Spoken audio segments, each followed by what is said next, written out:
আজকের ভিডিওটা সেখান থেকেই শুরু করছি যেখান থেকে আমাদের দুজনের গল্পটা শুরু হয়েছিল।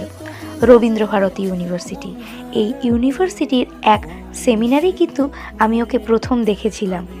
দেখতে দেখতে 7টা বছর কেটে গেল আমাদের। আর গত 22শে জানুয়ারি ছিল আমাদের দ্বিতীয় বিবাহবার্ষিকী। প্রত্যেক বছরের মতো তাই এবছরও আমরা গিয়েছিলাম বিষ্ণুপুর ঘুরতে। আসলে অনেকেই আমাদের বলে যে বিবাহবার্ষিকীটা বড় করে সেলিব্রেট করতে, কিন্তু আমরা দুজনেই প্রেফার করি যে এই দিনটা আমরা দুজন একান্তেই কাটাবো। তাই প্রত্যেক বছরই আমরা কোনো না কোনো জায়গায় ঘুরতে যাই। এবারও কিন্তু তার অন্যথা হয়নি। বিষ্ণুপুর মন্দিরের শহর এত সুন্দর লেগেছে, জায়গাটা আমার তো বেশ ভালো লেগেছে। তাই আমি সবাইকে বলবো দুদিনের ছুটির জন্য কিন্তু তোমরা বিষ্ণুপুর শহরটা ঘুরে আসতেই পারো। আমাদের বিবাহবার্ষিকীটা কিন্তু আমরা এখানে বেশ সুন্দরভাবেই কাটিয়েছি।